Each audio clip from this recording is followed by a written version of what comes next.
ഒരു പ്രധാനമായും രാഷ്ട്രീയ കാര്യങ്ങൾ എന്തെങ്കിലും പ്രത്യേക കാര്യം പറയാൻ വേണ്ടിയല്ല ഞാൻ നിങ്ങളെല്ലാം ഇങ്ങോട്ട് ക്ഷണിച്ച് ഈ പരിപാടി നടത്തുന്നത്. പക്ഷേ നമ്മുടെ രാജ്യത്ത് കേരളം ഈ കാടത്തത്തിൻ്റെ നിയമവിരുദ്ധതയുടെ ഭരണഘടനാ വിരുദ്ധതയുടെ ഏറ്റവും മോശപ്പെട്ട സംസ്ഥാനമായി കേരളം ഇപ്പം മാറുകയാണ്. ഞാനിത് പറയാൻ കാരണം 6 കൊല്ലക്കാലം ഗവർണറായ ശേഷം തിരിച്ചെത്തിയതാണ്. അതിന് മുമ്പ് 2 തവണ BJPയുടെ പ്രസിഡൻ്റായിരുന്നു. 2003, 2006 അതുപോലെ 2017 മുതൽ ശബരിമല സമരം നടക്കുന്ന ആ കാലഘട്ടത്തിലും 2019 അവസാനം ഞാൻ ഗവർണറായി പോകുന്നവരെയും BJPയുടെ സംസ്ഥാന അധ്യക്ഷനായിരുന്നു. നിയമവാഴ്ചയെ മാനിക്കാൻ എല്ലാവർക്കും ബാധ്യതയുണ്ട്. ഏത് പാർട്ടി ആയാലും നിയമവാഴ്ചയെ മാനിക്കുമെന്ന് സത്യപ്രതിജ്ഞ ചെയ്തുകൊണ്ട് സത്യവാങ്മൂലം കൊടുത്താണ് രാഷ്ട്രീയ പാർട്ടിന് അംഗീകാരം വാങ്ങുന്നത്. നമ്മുടെ ഈ കേരളത്തിൽ രാജഗോപാൽ 97 വയസ്സുള്ള കേരള രാഷ്ട്രീയത്തിൽ ഏത് എതിരാളികളും മാനിക്കുന്ന ധാർമ്മികതയുടെ ഇന്നത്തെ ജീവിച്ചിരിക്കുന്ന ഏറ്റവും വലിയ പ്രതീകമായ ഒരാളാണ് രാജഗോപാൽ. അദ്ദേഹത്തിനെതിരെ ഇപ്പം ഞാൻ വന്ന് ഗവർണർ സ്ഥാനം കഴിഞ്ഞാൽ എന്നെപ്പറ്റിയുള്ള കേസുകളെല്ലാം, ശബരിമല കേസുകളെല്ലാം വീണ്ടും കോടതികൾ വരും എന്നറിയാവുന്നതുകൊണ്ട് ഞാനതൊക്കെ പഠിക്കാൻ ശ്രമിച്ചു. കഴിഞ്ഞ ഒരു 4-5 മാസം അതിനുവേണ്ടി അശാന്ത പരിശ്രമത്തിലായിരുന്നു. രാജഗോപാലിനെതിരായിട്ട് നോൺ ബെയിലബിൾ വാറൻറ്റ്, ജാമ്യം നൽകാൻ പാടില്ലാത്ത വാറൻറ്റിൽ അദ്ദേഹത്തിന് നിലനിൽക്കുകയാണ്, പ്രതിയാക്കിയിരിക്കുകയാണ്. എന്താ കുറ്റം? ആ കുറ്റത്തെ സംബന്ധിച്ചിടത്തോളം അവർ പറയുന്നു, ഏതെങ്കിലും ഒരാൾ എവിടെയെങ്കിലും ഒരു കുറ്റം ഒരു കേസിൽ ഉൾപ്പെട്ടാൽ, BJPക്കാർ ഉൾപ്പെട്ടാൽ BJPയുടെ എല്ലാ നേതാക്കന്മാരെയും പ്രതികളാക്കണം. ഇതാണ് പറയുന്നത്. ഇത് ഇന്ത്യയിൽ കേട്ടുകേൾവിയുള്ളൊരു സംഭവമല്ല. ഇന്ത്യൻ ഭരണഘടനയ്ക്ക് വിരുദ്ധമാണ്, നിയമവിരുദ്ധമാണ്. ഇത് ചൈനയും റഷ്യയൊന്നുമല്ല, ഒരു ഭരണഘടനയുള്ള രാജ്യമാണ്. ആ രാജ്യത്ത് ഇതവർ ഇങ്ങനെ ചെയ്തുകൊണ്ടാണ്. ഇപ്പം ഞാൻ എത്രയോ കേസ് പറഞ്ഞാൽ എനിക്കറിയില്ല, അതിൽ എനിക്കൊരു പറയില്ല, ഞാൻ ആരുടെയും കാല് പിടിക്കാനൊന്നും പോകുന്നുമില്ല. പക്ഷേ രാജഗോപാൽജിയെ പോലൊരാളിനെതിരായിട്ട് ചെങ്ങന്നൂരിലാണ് ഇപ്പോൾ ആ കേസ് ഫൈനൽ ലിസ്റ്റ്, അവിടെ ഫൈനൽ റിപ്പോർട്ട് കൊടുത്തതെന്നാണ് ഞാൻ മനസ്സിലാക്കുന്നത്. അത് ഞാനും പ്രതിയാണ്. അവിടെ ഒരു റോഡിൽ രാജഗോപാലും ശ്രീധരൻപിള്ളയും V. മുരളീധരനും പിന്നെ K. സുരേന്ദ്രനും എല്ലാവരും കൂടെ ചേർന്നുകൊണ്ട് വണ്ടി അടിച്ചു പൊളിച്ചു. റോഡിൽ മാന്നാറിലെ പബ്ലിക് റോഡിൽ വെച്ചൊരു വാഹനം അടിച്ചു പൊളിച്ചു ഹർത്താൽ ദിവസമെന്നാണ്. ഞാൻ അന്വേഷിച്ചു. ഈ ഒരൊറ്റ ആൾ പോലും, അതിൽ പറഞ്ഞ 10 പേരുടെ പേരുകളും ഞാനിപ്പോൾ ഹാൻഡ് ഔട്ട് തരുന്നതിനകത്തുണ്ട്. നിങ്ങൾ സമയം കിട്ടുമെങ്കിൽ ഒന്ന് വായിച്ചാൽ നന്നായിരിക്കും. ഒരു കേസിൽ പോലും ആലപ്പുഴ ജില്ലയിലോ, അതായത് ജനുവരി മാസം 2019 ജനുവരി മാസം 2-ാം തീയതിയാണ് ഹർത്താൽ. ആ 2-ാം തീയതിയോ 3-ാം തീയതിയോ ആലപ്പുഴ ജില്ലയിൽ കാലുകുത്തിയ ഒരാൾ പോലും ഇതിലില്ല. അപ്പോൾ ഇത്ര ഇത് എവിടെയാണ് പോകുന്നത്? ഇതെന്താ വെള്ളരിക്കപ്പട്ടണമാണോ? രാജഗോപാലും ശ്രീധരൻപിള്ളയും മുരളീധരനും K. സുരേന്ദ്രനും K. കൃഷ്ണദാസും എല്ലാവരും കൂടെ ചേർന്നുകൊണ്ട് വണ്ടി അടിച്ചു പൊളിച്ചു. നടു റോഡിൽ തടഞ്ഞു വെച്ചിട്ട് അടിച്ചു പിടിച്ചു വന്നാൽ കേരളത്തിലെ ആരെങ്കിലും, CPM സുഹൃത്തുക്കളെങ്കിലും വിശ്വസിക്കുമോ? എങ്ങോട്ടായി പോക്ക്? ഏറ്റവും ഒടുവിലായി രാജഗോപാലിനെ പ്രതിയാക്കി, എന്നെ പ്രതിയാക്കി 2 കേസുകൾ ഞാനിതിൽ എടുത്തു കാണിച്ചിട്ടുണ്ട്. ഒന്ന് വടക്കേക്കരയിലുള്ള ക്രൈം. ആ ക്രൈമിൽ ഇപ്പം ഞാൻ അതിൻ്റെ വിചാരണ നേരിടാൻ വേണ്ടി പോകേണ്ടത് പോക്സോ കോടതിയിലാണ്. പോക്സോ കോടതിയിൽ എന്നെപ്പോലെ ഒരു റൂമിനെ പോലും നുള്ളു നോപ്പിച്ചിട്ടില്ലാത്ത, എതിരാളികളോടും മാന്യത കാണിച്ചിട്ടുള്ള, ദേശാഭിമാനി പറയട്ടെ, അവരുടെ എത്ര പത്രങ്ങളാണ്, എത്ര മാനനഷ്ട കേസുകൾ ഞാൻ അവരെ രക്ഷപ്പെടുത്തിയിട്ടുള്ളത്. 1-ാം പേജിൽ എന്നോട് മാപ്പ് എഴുതിയ പത്രമാണ് വീക്ഷണവും. ഞാൻ അവരെ മോശമാക്കാൻ പറയല്ല. ഈ എതിരാളികളെ മാനിക്കാൻ നമ്മൾ തയ്യാറാകണമെന്നുള്ളത് കൊണ്ടാണ്. അതിനുള്ളിൽ പിണറായി വിജയൻ എന്നെപ്പറ്റി പറഞ്ഞ അഭിപ്രായം എൻ്റെ കഥാസമാഹാരം പുറത്തിറക്കിയപ്പം ഉള്ളത് ഞാൻ എൻ്റെ ആ ലൈബ്രറിയിൽ ഇപ്പം ആലേഖനം ചെയ്ത് വെച്ചിട്ടുണ്ട്. നമ്മൾ ഈ എതിർക്കുന്നവരെ ഇങ്ങനെ ശത്രുക്കളാക്കി കരുതാൻ പോലീസ് എന്ത് അധികാരമുള്ളത്? സിമ്പിളാണ്. ഞാൻ കാര്യം പറയാം. നിങ്ങളാരും എൻ്റെ പുതിയ കുട്ടികളായിട്ടുള്ള ആൾക്കാർ ഇതിൽ കൂടുതലുള്ളത്. ശബരിമല സമരം 2019 2020 കാലത്ത് ഉണ്ടോയെന്ന് എനിക്കറിയില്ല. ഞാൻ നിങ്ങളോട് ചോദിക്കുന്നു, നിങ്ങളിത് പഠിക്കണം. Can A police officer, DGP, Can implicate a person as an accused? Can he pass an order? What authority is having? ഞങ്ങളെല്ലാം പ്രതിയാക്കാനായിട്ട് ഉള്ള കാരണം പറഞ്ഞിട്ടുള്ളത്, നൂറുകണക്കിന് കേസുകളിൽ എന്നെയൊക്കെ പ്രതിയാക്കാനായിട്ടുള്ള കാരണം പറഞ്ഞിട്ടുള്ളത് വിജയ് സാക്കറെ IPSൻ്റെ ഉത്തരവാണ്. ഈ കോടതി കൊടുത്ത ഫൈനൽ റിപ്പോർട്ടിൽ പറയുന്നത്, വേറെ ഒന്നും പറയുന്നില്ല. വിജയ് സാക്കറയുടെ ഈ റിപ്പോർട്ടിൻ്റെ ബേസിലാണ്.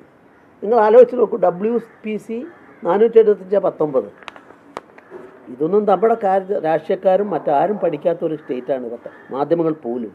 475/19 എന്ന് പറഞ്ഞ റിട്ടിൽ ഒരാൾ പറഞ്ഞു ഹർത്താലിൽ പങ്കാളികളാകുന്ന ആളിനെ എല്ലാം, ആഹ്വാനം ചെയ്യുന്ന ആൾക്കാരെയെല്ലാം പ്രതികളാക്കണം.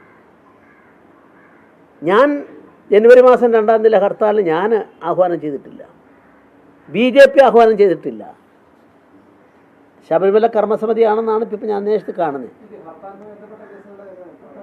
ഹർത്താലുകളല്ല, ക്രിമിനൽ നിയമത്തിൽ ഞങ്ങളെയൊക്കെ പ്രതികളാക്കിയിട്ടുള്ളത് ആ കേസുകളിൽ എല്ലാ ഓർഡർ ഇതാണ് DGPയുടെ. ശബരിമലയുടെ മാത്രമൊന്നുമല്ല, എല്ലാത്തിലും ഒരേ ഒരു പൊളിറ്റിക്കൽ പാർട്ടി ലീഡേഴ്സിനെ ഹർത്താലിന് ആഹ്വാനം ചെയ്തതിനോ സമരത്തിന് ആഹ്വാനം ചെയ്തതിനോ പ്രതികളാക്കപ്പെട്ട ഒരേ ഒരു രാഷ്ട്രീയ പാർട്ടി BJP മാത്രമാണ്. നിങ്ങളല്ലാത്ത ഒരാളുടെ പേര് പറ. നിങ്ങൾക്ക് അല്ലെങ്കിൽ നിങ്ങൾ ബാൻ ചെയ്യണം. നിങ്ങൾക്ക് പറ്റില്ലെങ്കിൽ ഇന്ന സമരം തെറ്റാണെന്ന് ബാൻ ചെയ്യണം. സുപ്രീം കോടതിയുടെ 9-അംഗ ബെഞ്ചിലേക്ക് അയച്ച ഒരു കാര്യമാണത്. ഈ വീട്ടിൽ വന്നിട്ട് പത്രക്കാരോടൊക്കെ ഞാൻ പറഞ്ഞ് സംസാരിച്ചെല്ലാം എൻ്റെ പുസ്തകം ഇതാ, ശബരിമലയെ പറ്റിയുള്ള പുസ്തകം ഇപ്പം ഈ അടുത്ത ആഴ്ച ഇറങ്ങാൻ പോവാം. ഇതെല്ലാം കൊടുത്തിട്ടുണ്ട്. ഓരോ ദിവസത്തെ കാര്യങ്ങൾ ഞാൻ വെറുതെ എന്തെങ്കിലും പറയുന്നതല്ല. ഓരോ ദിവസവും കേരളത്തിലെ പ്രധാനപ്പെട്ട എല്ലാ പത്രങ്ങളും ഉദ്ധരിച്ചിട്ട് ഓരോ ദിവസവും പറഞ്ഞിട്ടുള്ള കാര്യങ്ങൾ, പിണറായി എന്ത് പറഞ്ഞു, CPM എന്ത് പറഞ്ഞു, ഇത് വന്ന ദിവസം എന്തായിരുന്നു, ഇത് നിങ്ങൾക്കിപ്പോൾ എനിക്ക് തരാൻ നിർവാഹമില്ല, കാരണം അടുത്ത ആഴ്ച ഇത് പുറത്തിറങ്ങുന്നുള്ളൂ. ഇന്നലെ അതിൻ്റെ ആദ്യ കോപ്പി കിട്ടിയത് എനിക്ക് അവർ കൊടുത്തയച്ചാണ്, നമ്മുടെ ടൂറിംഗ് ആളുകാർ. ഓരോ ദിവസവും 29 നടപ്പാക്കണമെന്ന് പറഞ്ഞു. അന്യ സംസ്ഥാനങ്ങളിൽ നിന്ന് വനിതാ പോലീസിനെ വിളിച്ചു. ഞാൻ അതിൻ്റെ വിശദാംശങ്ങളൊക്കെ പോകുന്നില്ല, അത് പുസ്തകം വരുമ്പോഴത്തേക്ക് നമുക്ക് കൂടുതൽ കാര്യങ്ങൾ മനസ്സിലാക്കാനായിട്ട് സാധിക്കും. ഓരോന്നും ഓരോ ദിവസവും വെച്ചിട്ടാണ് ഇതിന് ഉദ്ധരിച്ചിട്ടുള്ളത്. എല്ലാ പത്രങ്ങളെയുമാണ്, മാതൃഭൂമി, മനോരമ, ദേശാഭിമാനി എല്ലാം ഉൾപ്പെടെയുള്ള പത്രങ്ങളെ ഉദ്ധരിച്ചുകൊണ്ടാണ് ഞാൻ ഇത് കൊടുത്തിട്ടുള്ളത്. ഇതൊക്കെ പഠിക്കാൻ ആരെങ്കിലും തയ്യാറായി കഴിഞ്ഞാലാണ് ഇവിടുത്തെ ഈ തരത്തിലുള്ള തരംകെട്ട നെറികേടുകൾ കേരളത്തിൽ എങ്ങനെ അമ്മാനമാണ്. ഒരു സ്റ്റേറ്റിലും, ഇന്ത്യയിൽ ഒരു സ്റ്റേറ്റിലും ഇങ്ങനെ ഉണ്ടാവില്ല. ഇന്ത്യ ഭരിക്കുന്ന പാർട്ടിയുടെ നേതാക്കന്മാരെല്ലാം നൂറുകണക്കിന് കേസുകളിൽ അവർക്ക് ആ കേസിലെ ഗൂഢാലോചനയോ അല്ലെങ്കിൽ അബറ്റ്മെൻറ്റോ ഉണ്ടെങ്കിൽ എനിക്ക് മനസ്സിലാക്കാം. ആർക്കും ഒരു ആക്ഷേപമില്ല അബറ്റ്മെൻ്റ് ഉണ്ടെന്ന്. ഗൂഢാലോചന നടന്നുള്ള 120B ഒരു കേസിലും ഇല്ല. എന്നിട്ട് BJPക്കാരൻ്റെ പ്രസിഡൻ്റായിപ്പോയി, സെക്രട്ടറി ആയിപ്പോയി. 97 വയസ്സുള്ള O രാജഗോപാൽ കോടതിയിൽ വാറണ്ട്, അറസ്റ്റ് വാറണ്ടാണ്. ഇതിനെതിരായിട്ട് പോരാടാൻ തീരുമാനിച്ചിരിക്കുന്നു. ഞാനൊന്ന് പിന്നെ മാഡം ഒന്ന് കേട്ടിട്ട് ശേഷം ഉത്തരം ചോദിച്ചോളൂ. ഞാൻ അങ്ങോട്ട് വരാൻ തിരക്കുണ്ടോ?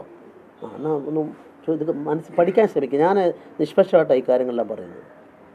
നിങ്ങൾക്ക് അത് നിങ്ങളും കൂടെ ഒന്ന് മനസ്സിലാക്കാം. നാളെ നിങ്ങൾക്കും വരാം, മറ്റുള്ളവർക്കും വരാം. ഞാനിത് പറയുന്ന ഒരാൾ കോഴിക്കോട്ടെ പത്രപ്രവർത്തകർക്ക് വേണ്ടിയിട്ട് 12ഓളം കേസുകൾ ഞാൻ രക്ഷപ്പെടുത്തിയ ആളാണ്. ഇൻകം ടാക്സ് ഓഫീസിൽ പോയിട്ട് അടിച്ചു പൊളിച്ചു എന്ന് പറഞ്ഞ പ്രതികളായ ആൾക്കാരോട് അറിയാമല്ലോ. എൻ്റെ ദേശാമല്ല എൻ്റെ ആത്മമിത്രം ഇരിക്കുന്നുണ്ട്. ഞാൻ നടത്തിയിട്ടുള്ള ആളാണ്. അതുകൊണ്ട് ഞാൻ പറഞ്ഞത് പോലീസ് എങ്ങനെ വന്നാലും അപകടം വരരുത് ആർക്കും. പോലീസ് അപ്പോൾ ഇത് ഇങ്ങനെയുള്ള ഒരു സംഭവത്തിൻ്റെ അടിസ്ഥാനത്തിലാണ് ഞാൻ പറയുന്നത്. അപ്പോൾ ഇത് നിങ്ങൾക്ക് തരുന്നതിനകത്തുണ്ട് WPC 475/19. ഇതിലെ ഓർഡർ പ്രകാരം 64 കേസുകളിൽ 86 കേസുകളിൽ നേതാക്കന്മാരെല്ലാം പ്രതിയാക്കണമെന്നാണ്. അതിനവർ കാരണമായി പറഞ്ഞത് മുകളിൽ കൊടുത്തിട്ടുണ്ട്, വായിച്ചു നോക്കിക്കോളൂ. Kerala honourable high court of Kerala in WPC writ petition case എന്നുള്ളതാണ്. Writ petition case are the leaders called hartal, flash hartal, etcetera. ഇനി ആ കേസിൻ്റെ വിചിത്രമായ കാര്യം, കണ്ണുള്ളവർ കാണുക, കാതുള്ളവർ കേൾക്കുക. അത് കേരള ഹൈക്കോടതി ഡിവിഷൻ ബെഞ്ച് പ്രോസിക്യൂട്ട് ചെയ്യുകയോ വാദം കേൾക്കുകയോ ചെയ്യാതെ തള്ളിയ ഡിസ്മിസ് ചെയ്ത കേസാണ്. So we are living in such A state. ഇത് നോക്കിക്കോളൂ, ആ കേസ് WPC 475 ഓഫ് 2019. ഈ 2019 case from July 2020 onwards the petitioners stopped appearing in this petition. അയാൾ ഹാജരാവാതെ അവസാനം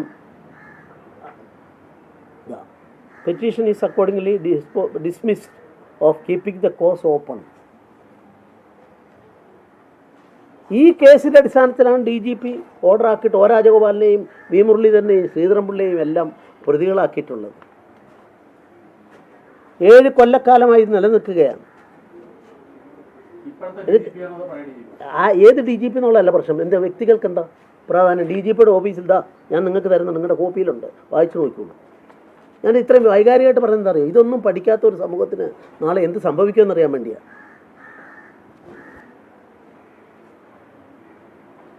അത് ഇതിനെ ഗൗരവത്തിൽ കാണണമെന്ന് പറഞ്ഞാൽ എനിക്ക് വേണ്ടിയല്ല. ഞാനിതിലൊക്കെ കോടതിയിൽ പോയിട്ട് പിന്നെ എൻ്റെ നേരത്തെ സുവർണാവസരം എന്ന് പറഞ്ഞത് ഞാൻ എടുത്ത ജഡ്ജ്മെൻറ്റാണ് ഇപ്പം സജി ചെറിയാൻ ഏറ്റവും സഹായമായിട്ടുള്ളത്. എൻ്റെ ജഡ്ജ്മെൻറ്റാണ്. രാഷ്ട്രീയ പാർട്ടിയുടെ പ്രവർത്തകർക്ക് അവരുടെ മീറ്റിങ്ങിൽ പറയാൻ സ്വാതന്ത്ര്യമുണ്ട്, അതൊന്നും ചോദ്യം ചെയ്യപ്പെടേണ്ടതല്ല, അവരുടെ പ്രവർത്തകരോട് ആത്മാർത്ഥമായിട്ട് പറയാം എന്ന് പറഞ്ഞിട്ടുള്ളതാണ്. ഞാൻ ഫൈറ്റ് ചെയ്യും, I am going to fight, ഒരു പ്രശ്നമില്ല. പക്ഷേ ഈ രാജ്യത്ത് ഇവിടെ നടക്കുന്ന കാര്യങ്ങൾ മാധ്യമങ്ങളിലൂടെയാണ് പുറം ലോകം അറിയേണ്ടതെന്നുള്ളതുകൊണ്ടാണ് ഞാൻ വാസ്തവത്തിൽ നിങ്ങളെല്ലാവരെയും ഇപ്പോൾ ബുദ്ധിമുട്ടിച്ച് പഠിപ്പിച്ചത്. റോഡ് ബ്ലോക്കും ഒരുപാട് ബുദ്ധിമുട്ടുകളുണ്ട്, എല്ലാം മാറ്റിയിട്ടുണ്ട്. ഇത് നമ്മൾ പഠിക്കുക. ഞാൻ ഇതിൻ്റെ കോപ്പി ഒന്ന് എല്ലാവർക്കും കിട്ടിയോ? അല്ല, ഇപ്പം തന്നെ വരാം. ഇപ്പോൾ ഒറ്റയാടുന്നുണ്ട്. ഒ രാജഗോപാൽ എന്ന് പറഞ്ഞ 97 വയസ്സുള്ള ആൾ NBW ആണ്, നോൺ ബെയിലബിൾ വാറൻറ്റ്. ഞാൻ കോടതിയിൽ പോയി ഇതെല്ലാം പരിശോധിച്ചിട്ടാണ് പറയുന്നത്. നമ്മുടെ സ്റ്റേറ്റിൽ ബഹുമാനപ്പെട്ട കേരള മുഖ്യമന്ത്രി ഇതിൽ ഇടപെടണം, നിയമവാഴ്ച ഉറപ്പുവരുത്തണം. ഇത് ചെറിയ കാര്യമല്ല. 6-7 കൊല്ലമായിട്ട് കോടതി കയറി ഇറങ്ങി നടക്കുന്നവർക്കുണ്ടാകുന്ന ബുദ്ധിമുട്ടുകൾ എന്താ? എന്ത് കുറ്റമാണ് ചെയ്ത്? വേറെ ഏതെങ്കിലും ഒരു പാർട്ടിയുടെ ഏതെങ്കിലും ഒരു നേതാവിനെ ഇതുപോലൊരു കേസുകളിൽ ഏതെങ്കിലും സമരത്തിൻ്റെ പേരിൽ നേതാക്കന്മാരെ ആഡ് ചെയ്തിട്ട് ചൂണ്ടിക്കാണിക്കാൻ സാധിക്കുമോ? എന്താ BJP ആയി ജീവിക്കേണ്ടത്? ഇവിടെ ഞങ്ങൾക്ക് പൗരാവകാശമില്ലേ? ഞങ്ങൾക്ക് സാമാന്യ നിയമം ബാധകമല്ലേ? ഈ കാര്യങ്ങളെ സംബന്ധിച്ചിടത്തോളമാണ് എനിക്ക് പറയാൻ. ഞാൻ അതുകൊണ്ടാണ് ഈ 2 രേഖകളും ഒരു രേഖ നിങ്ങൾക്ക് തരുന്നുണ്ട്, ആൻ്റെ വീട്ടിലും ഉണ്ട്, എല്ലാ കാര്യങ്ങളും വിശദമായിട്ട് പറഞ്ഞിട്ടുണ്ട്. നിങ്ങൾ പരിശോധിച്ചിട്ട് ഞാൻ മറ്റൊരു കാര്യം കൂടി തീരുമാനിച്ചിട്ടുണ്ട്. ഇപ്പോഴും ഏതാണ്ട് 50ഓളം കേസുകൾ വിവിധ കോടതികൾ കിടക്കുകയാണ് 7 കൊല്ലത്തിന് ശേഷം. അവരുടെ കഷ്ടപ്പാട് ആരോട് പറയും? അത് വിജിൽ എന്ന സംഘടന, അതിൻ്റെ പ്രസിഡൻ്റാണ് ജോസഫ് തോമസ്. വിജിലിന് അത്തരം ആളുകളെ സഹായിക്കാൻ വേണ്ടി, സാമ്പത്തികമായിട്ട് ഉൾപ്പെടെ സഹായിക്കാൻ വേണ്ടിയിട്ട് അവർക്ക് ഡയറക്ഷൻ കൊടുത്തിട്ടുണ്ട്. അവരെ ചെയ്യാൻ പോകും. ഞാൻ സ്ഥാപകനാണ്, ഞാനിപ്പോൾ അതിൻ്റെ ഭാരവാഹിയല്ല. അതുപോലെ തന്നെ അവർക്ക് സർക്കാർ നഷ്ടപരിഹാരം, ഇങ്ങനെയുള്ള കേസുകൾ പരിശോധിച്ച് നഷ്ടപരിഹാരം നൽകണം. ഇത് ഒരു ഷെയിമാണ്, കേരളത്തിന് ഷെയിമാണ്. അതുകൊണ്ടാണ് 4ാമത്തെ പോയിൻ്റായിട്ട് ഞാൻ ആ നഷ്ടപരിഹാരം കൊടുക്കുന്ന കാര്യം പറഞ്ഞിട്ടുള്ളത്. മറ്റൊരു കാര്യം, സാധാരണ നിങ്ങളിത് സമയം കിട്ടുമ്പോൾ അത് വായിക്കുക, അത്രേ ഉള്ളൂ. സാധാരണ ഹാൻഡ് ഔട്ട് കിട്ടിയ സാധാരണ എങ്ങനെ കൈകാര്യം ചെയ്യുന്നത് എനിക്കറിയാം, അതുകൊണ്ട് ഞാൻ പറയുന്നത്. അപ്പോൾ ഇതിനെ സംബന്ധിച്ച് ഒറ്റ വാക്കിൽ വരുന്നതല്ല. ഇത് ഡെപ്തിൽ പഠിക്കാൻ താല്പര്യമുള്ളവർക്ക് വേണ്ടി ഞാൻ തയ്യാറാക്കിയ ഹാൻഡ് ഔട്ടാണ്. അല്ലാണ്ട് ഇത്രയും 3 പേജൊന്നും കൊടുക്കാൻ ചാനലിനോ മറ്റവർക്ക് സാധിക്കുമോ? മാക്സിമം 1 മിനിറ്റ് പറയാൻ പറ്റുന്നു, അല്ല 2 മിനിറ്റ്. ഇതൊക്കെ ഇപ്പം നിങ്ങൾ ആലോചിച്ച് നോക്കും, ഒരു കേസിൽ പോക്സോ കോടതിയിൽ കേസിൽ ഞാൻ സാക്ഷിക്കൂട്ടിൽ ഒരാഴ്ചക്കാലം വിചാരണയ്ക്ക് നിൽക്കേണ്ടി വരുമ്പോൾ ഉണ്ടാകുന്ന എൻ്റെ മാനസികാവസ്ഥ ആലോചിക്കും. അവിടെ ഏതോ ഒരു കേസിൽ മൂന്നാമത് നടന്ന ഹർത്താലിൽ ഏതോ ഒരു സ്ഥലത്ത് വടക്കേക്കരയിലെ ഏതോ ഒരു മൂലയിൽ റോഡിൽ കൂടെ പോകുമ്പം ഒരു കോൺസ്റ്റബിൾ സിവിൽ വേഷത്തിലായിരുന്നു. അവരുടെ ആ ചുരിദാറെ തൊട്ടു. അപ്പോൾ സ്ത്രീപീഡനമായി. നിങ്ങളിത് ആലോചിക്കുക, അതിൽ എന്നെ പെടുത്തേണ്ട ആവശ്യമുണ്ട്. അതിന് പറഞ്ഞ കാരണം എന്താ? ഈ കേസാണ്. ഇങ്ങനെ കേസിൽ ഹൈക്കോടതി പറഞ്ഞു എന്നാണ് ഞാനൊന്നും ആഹ്വാനം ചെയ്തിട്ടില്ല. അത് BJP ആഹ്വാനം ചെയ്ത ഹർത്താലും ആയിരുന്നില്ല. അപ്പം ഇങ്ങനെ നിയമത്തെ ഈ നിലയ്ക്ക് ദുരുപയോഗം ചെയ്യുന്ന, ദുരുദ്ദേശത്തോടെ പെരുമാറുന്ന കേരളം, ഈ കേരളമെന്നുള്ള അപമാനകരമാണ് കേരളത്തെ സംബന്ധിച്ചിടത്തോളം. ഇത് കേരളത്തിൻ്റെ ഇതൊക്കെ നാളെ, ഇന്നല്ലെങ്കിൽ നാളെ മറ്റുള്ളവർ പഠിക്കും. കോടതികളിൽ നിരന്തരമായിട്ട് ഇതിനെ സംബന്ധിച്ചിടത്തോളം ഫൈറ്റ് ചെയ്യാനായിട്ടുള്ള ഒരു തീരുമാനം ഞാനിതെല്ലാം പഠിച്ചതിന് ശേഷമാണ് ഇത് നിങ്ങളോട് പറയാനിടയായിട്ടുള്ളത്. ഇതാണ് എനിക്ക് മെയിനായിട്ട് ഇവിടെ പറയാനായിട്ടുള്ളത്. അതുകൊണ്ട് മുഖ്യമന്ത്രി ഇടപെട്ടിട്ട് ഇമ്മീഡിയറ്റ്ലി രാജഗോപാലിൻ്റെ പേരിലും എന്നെപ്പോലുള്ള ആൾക്കാരുടെ പേരിലുള്ള കേസുകൾ അദ്ദേഹത്തിന് ബോധ്യപ്പെടുന്നെങ്കിൽ അദ്ദേഹത്തിന് അത് ഉടനടി എല്ലാവരുടെ കേസുകളും പിൻവലിക്കണം. ശബരിമലയുടെ എല്ലാ കേസുകളും പിൻവലിക്കണമെന്നാണ് എൻ്റെ ഒരാവശ്യം. രണ്ടാമത്തെ ആവശ്യം, ഇതിൽ ഒരുപാട് യാതന അനുഭവിച്ചിട്ടുണ്ട്, അവർക്ക് നഷ്ടപരിഹാരം നൽകണം. ഇത്തരത്തിൽ illegal, not justified by law, not justified by constitution, beyond that what authority for the chief minister or the DGP? നിങ്ങൾ ആലോചിക്കുക, ഒരു DGPക്ക് അധികാരമെന്ന് പറഞ്ഞാൽ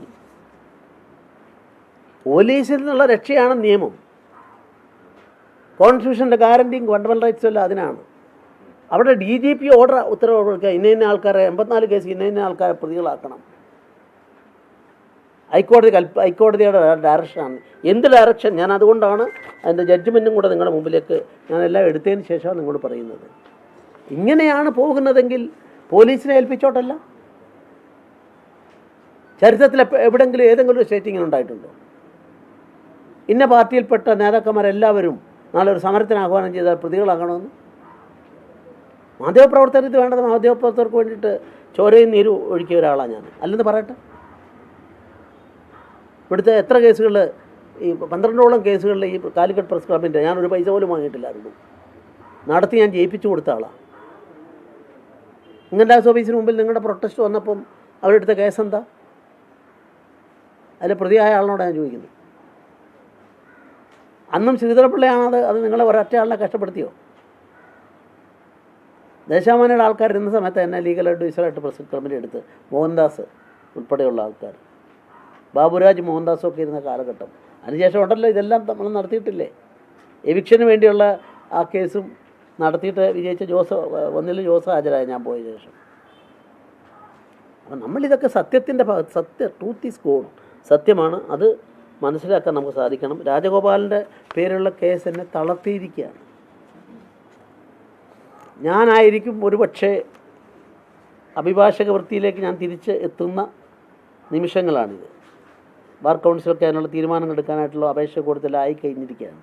അതുകൊണ്ട് രാജഗോപാലിൻ്റെ കേസായിരിക്കും എൻ്റെ ആദ്യ വക്കാലത്ത്. ഈ കേസിൽ ഇത് റദ്ദ് ചെയ്യാനും അത് കഴിഞ്ഞിട്ട് കോമ്പൻസേഷൻ കൊടുക്കണമെന്ന് അവർ തീരുമാനിച്ചാൽ ആ കോമ്പൻസേഷന് വേണ്ടിയുള്ള ശ്രമവും എല്ലാം നടത്തുന്നത് ഞാനായിരിക്കും. അദ്ദേഹത്തിൻ്റെ അഭിഭാഷകൻ. എൻ്റെ ആദ്യത്തെ വക്കാലത്ത് ഈ ഗവർണർ സ്ഥാനം കഴിഞ്ഞ ശേഷം ഇന്ത്യയിൽ ആരും പ്രാക്ടീസിന് പോകാറില്ല, ഞാൻ പോകാൻ ഉള്ള ശ്രമത്തിലാണ്. ആ ശ്രമത്തിൽ തീർച്ചയായിട്ടും എന്നെ സംബന്ധിച്ചിടത്തോളം ഞാൻ ഏറ്റെടുക്കുന്ന ആദ്യത്തെ വക്കാലത്തെ എൻ്റെ ബഹുമാനായ, കേരളം ബഹുമാനിക്കുന്ന രാജഗോപാൽജിയുടേതാണ് എന്ന് കൂടി പറയാനാണ്. രാജഗോപാലിനെതിരെ കേസ് അങ്ങേ തളർത്തിയിരിക്കുകയാണെന്ന് താങ്കളിപ്പോൾ BJPയിൽ സജീവമല്ല. BJPയുടെ മുതിർന്ന നേതാക്കളൊക്കെ തന്നെ ഈ കേസുണ്ട്. അവരെയൊന്നും ആ കേസ് തളർത്തുന്നില്ല, അവരൊന്നും പ്രതികരിക്കുന്നേ കാണുന്നു. ഞാൻ BJPയിൽ ഇല്ല എന്ന് താങ്കൾ പറഞ്ഞത് താങ്കളുടെ സജീവമല്ല എന്നുള്ള താങ്കളുടെ തെറ്റിദ്ധാരണയാണ്. നിങ്ങളുടെ ഇവിടുത്തെ പ്രസിഡന്റുമാരെ വിളിച്ചിരുത്തിട്ടുണ്ട്. ഇവർക്ക് വേണ്ടിയിട്ട് ഉള്ള മീറ്റിംഗ് ഉൾപ്പെടെ 22 ലോക്കൽ ബോഡി ഇലക്ഷൻസ്. അല്ലല്ല, ഞാൻ പറഞ്ഞ അല്ല അങ്ങനല്ല. നിങ്ങൾ പറയുമ്പോൾ എന്നോട് നമ്മളെ ബന്ധങ്ങളും അറിയാമല്ലോ. അപ്പം ഞാൻ പറയുന്നത്, ഇവിടുത്തെ മാർക്സിസ്റ്റ് പാർട്ടിയുടെ കോട്ടയായി മാർക്സിസ്റ്റ് അല്ലാത്ത ഒരാളും ജയിച്ചിട്ടില്ലാത്ത ഈ വാർഡിൽ അവരുടെ ഇലക്ഷൻ പ്രചരണം ഞാനാണ് ഉദ്ഘാടനം ചെയ്തത്. ഇവിടെ ജയിച്ചത് BJPയാണ്. ഈ ചരിത്രമാറ്റത്തിൽ 22 സ്ഥലത്ത് ഞാൻ പോയിട്ടുണ്ട്. എൻ്റെ വ്യക്തിപരമായുള്ള എൻ്റെ സാമ്പത്തികത്തിൽ എല്ലാവർക്കും ഞാൻ കൊടുത്തിട്ടുമുണ്ട്, എല്ലാ സ്ഥലത്തും പോയെടുത്ത് കൊടുത്തിട്ടുമുണ്ട്. എൻ്റെ സിരകളിൽ ഓടുന്ന രക്തം BJPയുടെയാണ്. അതുകൊണ്ട് ദയവേത് ആ വാക്ക് മാത്രം താങ്കൾ പറയും.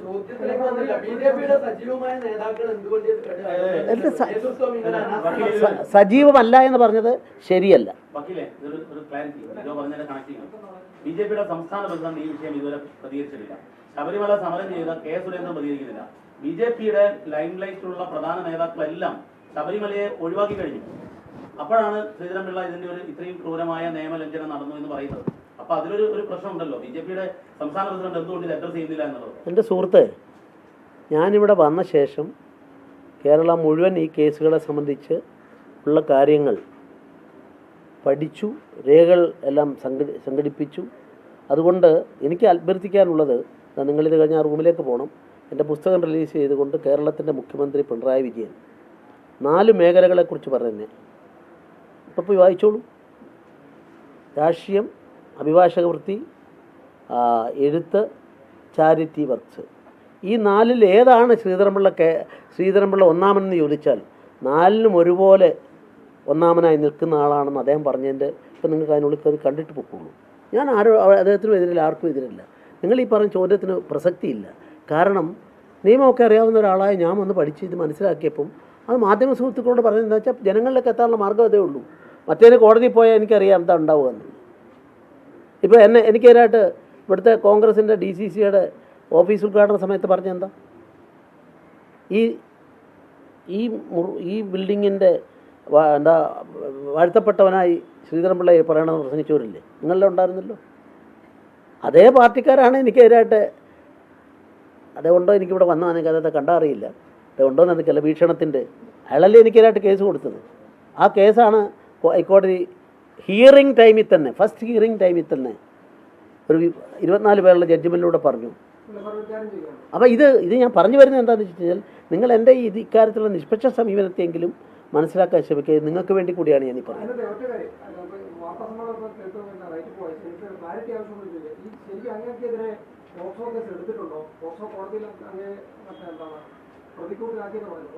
എനിക്ക് അതിൻ്റെ പിന്നെ സമൻസ് ഓർഡറായിട്ടുള്ളൂ, കിട്ടിയിട്ടില്ല. ഞാൻ വന്ന ഗവർണർ കഴിഞ്ഞ ശേഷമല്ലേ പറ്റുള്ളൂ. അതുകൊണ്ട് അവിടെ സെഷൻസ് കോടതിയാണത്.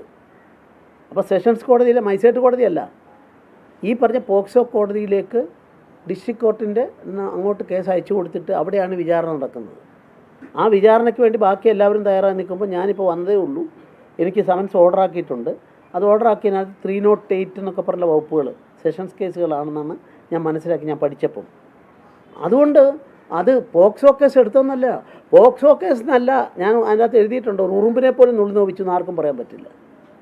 കോൺഗ്രസ്സുകാർക്ക് നീതി കിട്ടിയെന്ന് അവരുടെ ഈ സമ്മേളനത്തിൽ 7 പേര് പ്രസംഗിച്ചില്ലേ. സോണിയാഗാന്ധിക്കെതിരായിട്ട് കണ്ടംപ്റ്റ് ഓഫ് കോർട്ട്, രമേശ് ചെന്നിത്തലയ്ക്കെതിരായിട്ട് കണ്ടംപ്റ്റ് ഓഫ് കോർട്ട്, KC അബുവിനെതിരായിട്ട് കണ്ടംപ്റ്റ് ഓഫ് കോർട്ട്. സുപ്രീം കോടതി വരെ നടത്തിയ ശേഷം BJP പ്രതിപക്ഷമായിരുന്ന 2012 അതിൻ്റെ ധാർമ്മികത കോൺഗ്രസിനോടൊപ്പമാണ്. 2500 രൂപയുടെ കടബാധ്യതയ്ക്കാണ് ഈ 50-60 കോടിക്ക് വേണ്ടിയുള്ള കേസിൽ ഞാൻ ജയിച്ചത് എന്ന് മനസ്സിലാക്കിയപ്പം അവിടെ നീതിബോധം എല്ലാം ഉണ്ടായതുകൊണ്ടാണ് അവരെല്ലാവരും അങ്ങനെ പറയാനിടയായത്. ഞാനീ പറയുന്നത് നമ്മൾ ഇതിലും അത് തന്നെയാണ്. ഇപ്പം സ്റ്റേറ്റ് പ്രസിഡന്റോട് പറഞ്ഞോ മറ്റോ, സ്റ്റേറ്റ് പ്രസിഡന്റ് എപ്പോഴും ഞങ്ങൾ സംസാരിക്കാറുണ്ട്. അല്ല, പ്രതികരിക്കേണ്ടത് നിങ്ങൾ ആരും പ്രതികരിച്ചു? വേണ്ട, എല്ലാത്തിനും ചാടി വീഴുന്നു. നമ്മളാരും കരുതി പ്രതികരിച്ചു? പഠിക്കേണ്ടത് നമ്മൾക്കല്ലേ. സുവർണാവസരമാണെന്നുള്ള പിന്നെ നമ്മളൊരു കാര്യം ചെയ്താൽ മതി. അത് പിന്നെ രാമേന്ദ്രൻപിള്ളയോട് ചോദിക്കും. അക്കാലത്ത് അന്നത്തെ ചിന്തയിൽ ലേഖനം എഴുതി. ഇത് അന്നത്തെ ലേഖനം ഞാൻ തരാം, വേണമെങ്കിൽ ഇത് കഴിഞ്ഞിട്ട് വന്നാൽ എടുത്തു തരാം. ഇത് സുവർണാവസരമാണ് കമ്മ്യൂണിസ്റ്റ് പാർട്ടിക്ക്, നിരീശ്വരവാദത്തിൻ്റെ അടിസ്ഥാനത്തിൽ പറഞ്ഞതാണ്. എന്തെങ്കിലുമുണ്ട് അപ്പോൾ സുവർണാവസരം അദ്ദേഹത്തോട് ചോദിച്ചാൽ മതി.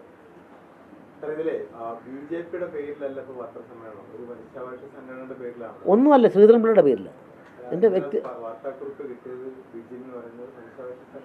അതെ ഞാൻ സ്ഥാപിച്ച സംഘടനയാണ്.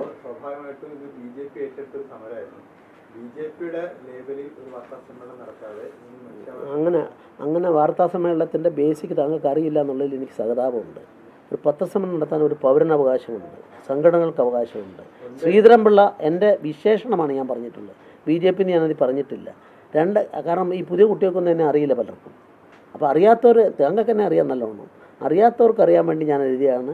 അത് BJPയുടെ പേര് വേണോ മറ്റേ പേര് വേണോ, ആരുടെ പേരിൽ നടത്തിക്കോളൂ.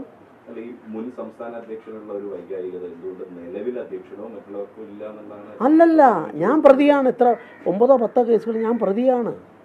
ഞാൻ പറഞ്ഞാൽ അതിൽ എഴുതിയിട്ടുണ്ട്, നിങ്ങളത് വായിച്ചു നോക്കിക്കോളൂ. കയ്യിൽ കിട്ടിയില്ലല്ലോ, ഒന്ന് വായിച്ചോളൂ. ഒരു ഉറുമ്പിനെ പോലും നുള്ളി നോവിക്കാത്ത ഏത് എതിരാളികളോടും ഞാനത് കാണിച്ച. ദേശാമാനിക്കെതിരായിട്ടുള്ള 4 കേസുകൾ, മാനനഷ്ട കേസിൽ രക്ഷയില്ലാന്ന് കണ്ടപ്പോൾ എന്നെ വന്ന് കണ്ടിട്ട് ഞാനാണ് അവരെ കൊണ്ട് പിൻവലിപ്പിച്ചു കൊടുത്തത്. എല്ലാവരോടും നീതി കാണിക്കുന്നു. ഇപ്പോൾ മാറാട് കേസിൻ്റെ പേരിൽ 1-ാം പേജിൽ അത് വായിക്കുമ്പോൾ ഒന്ന് ശ്രദ്ധിച്ചോളൂ, ഞാൻ നിങ്ങളോട് കേൾക്കാനാണ് കേട്ടോ, എൻ്റെ സുഹൃത്തുക്കൂടെ കേൾക്കാനാണ്. മാറാട് കേസിൽ ശ്രീധരൻപിള്ള അട്ടിമറിച്ചു എന്ന് പറഞ്ഞുകൊണ്ട് വാർത്ത വന്നു ദേശാമാനിലും ഉൾപ്പെടെ 9 പത്രങ്ങളിൽ. എൻ്റെ ഭാഗ്യത്തിന് ദുബായിൽ നടന്ന ചർച്ചയിൽ പോകാൻ എനിക്ക് അക്കാലത്ത് പാസ്പോർട്ട് ഉണ്ടായിരുന്നില്ല. ഒരു ക്രിമിനൽ ലോയർ ആയതുകൊണ്ട് എൻ്റെ ബുദ്ധിയിൽ അതുണ്ടായിരുന്നു. ഇവരെല്ലാം എഴുതി കഴിഞ്ഞ ശേഷം എൻ്റെ പാസ്പോർട്ട് ആ സംഭവം കഴിഞ്ഞ് ശേഷമാണ് 3 മാസം കഴിഞ്ഞാൽ എനിക്ക് കിട്ടിയത്. അത് വന്നതോട് കൂടിയിട്ട് എല്ലാവരും എഴുതേണ്ടി വന്നില്ലേ. ഞാൻ പറഞ്ഞു കൊടുത്ത ഓരോ വാചകവും വെച്ച് ഫ്രണ്ട് പേജിൽ പത്രത്തിലും ദേശാമാനിലും ഞാൻ എൻ്റെ പൊങ്ങച്ചം പറയാനില്ല, ഇതൊന്നും ഞാൻ ആരോടും പറയാറില്ല. BJP നേതാക്കൾ 2 പേര് അതുപോലെ ആ കേസിൽ പ്രതികളില്ലായിരുന്നു. ഞാൻ ഫൈറ്ററാണ്. സത്യവും ധർമ്മവുമാണ് ജയിക്കേണ്ടത്. ഏതോ ധർമ്മസ്തതോ ജയ. ധർമ്മം എന്നോടുള്ളത്തോളം കാലം എന്നെ ആർക്കും തകർക്കാൻ സാധിക്കില്ല. പിന്നെ എനിക്കതിനപ്പുറം ഒരു പ്രതീക്ഷയും ഇല്ല. അല്ല, ബ്രേക്ക് ചെയ്തവരുണ്ടാവും. ബ്രേക്ക് ചെയ്തവർ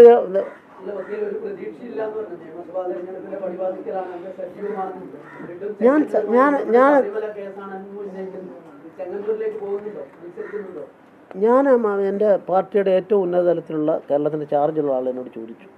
ഞാൻ മത്സരിക്കാൻ താല്പര്യമില്ല എന്ന് അവരെ അറിയിച്ചിട്ടുണ്ട്.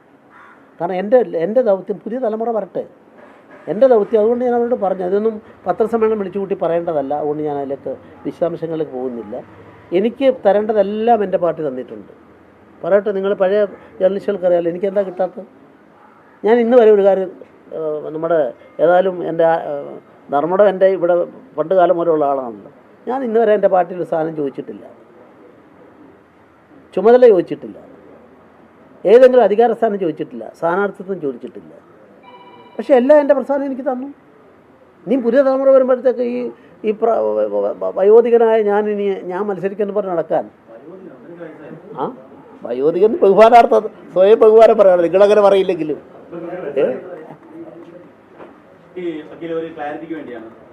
ചോദിച്ചോളൂ. ഞാൻ ചൂടാ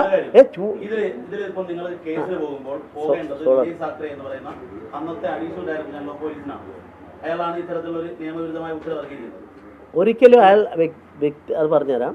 നിങ്ങൾ ആദ്യം അത് മനസ്സിലാക്കാൻ ശ്രമിക്കുക. ഒരിക്കലും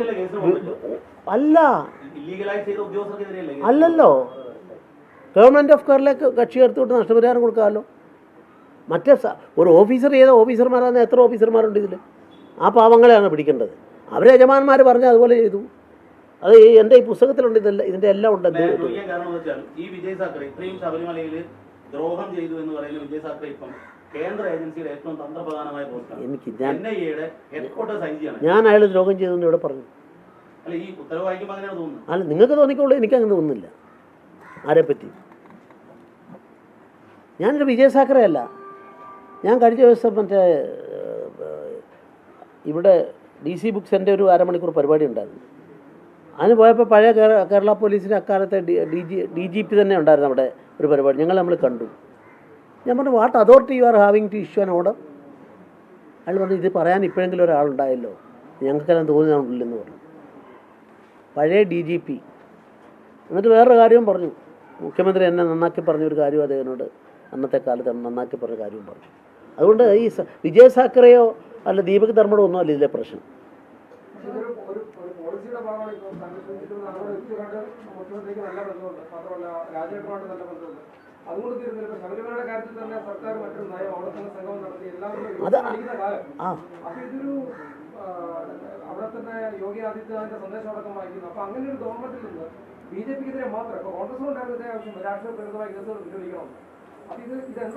രാഷ്ട്രീയ പ്രേരിതമായ കേസുകൾ പിൻവലിക്കണമെന്നല്ല ഞാൻ പറഞ്ഞിട്ടുള്ളത്.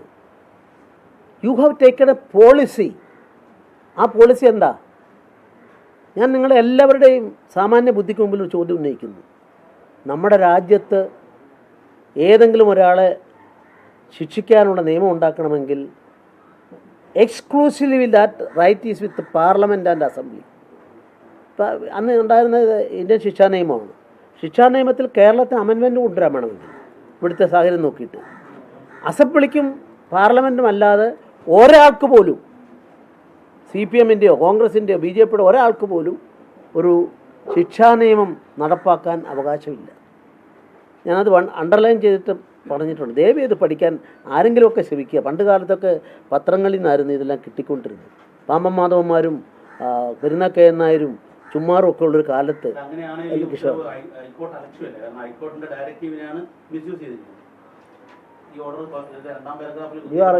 You are 10% wrong.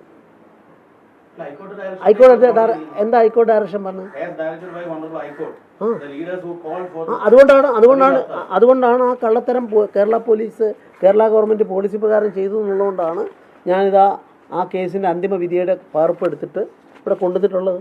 നിങ്ങൾക്ക് വേണ്ടവർക്ക് ഇത് കഴിഞ്ഞാൽ വായിക്കാം. ഒരുപാട് പേജുള്ളതുകൊണ്ട് ഞാൻ എടുത്തു തരാത്ത കോപ്പി. രണ്ടാമത്തെ പ്രശ്നം എന്താണെന്നറിയോ?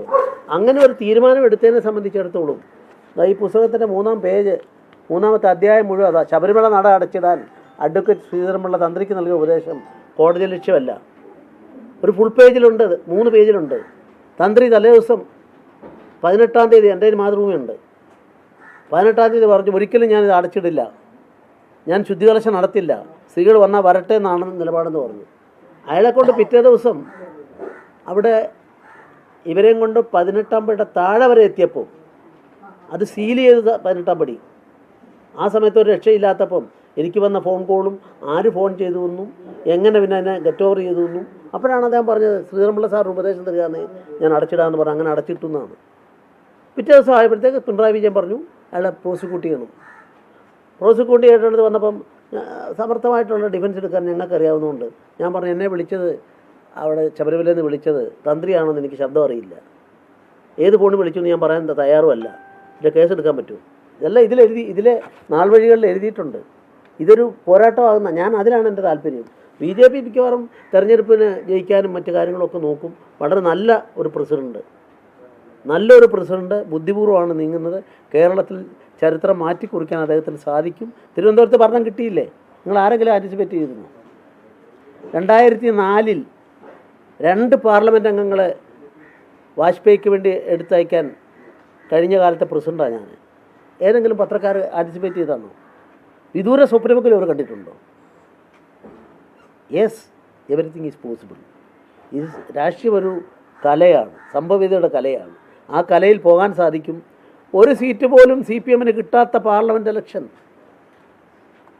ഇതൊന്നും മറക്കരുത്.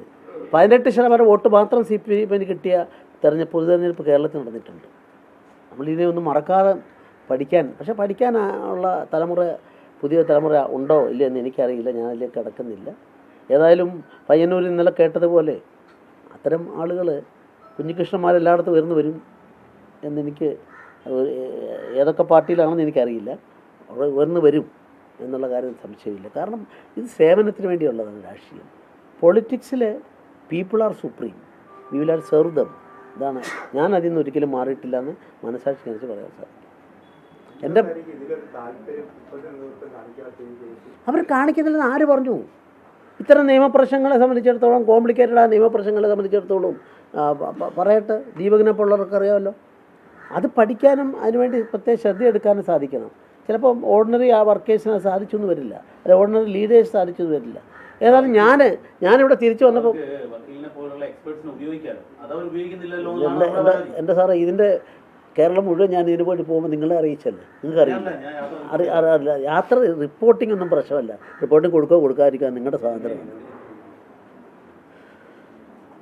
അപ്പോൾ ഏതായാലും വളരെ സന്തോഷം, എല്ലാവരും എത്തിച്ചേർന്നതിൽ ഇങ്ങനെ വളരെ സന്തോഷമുണ്ട്.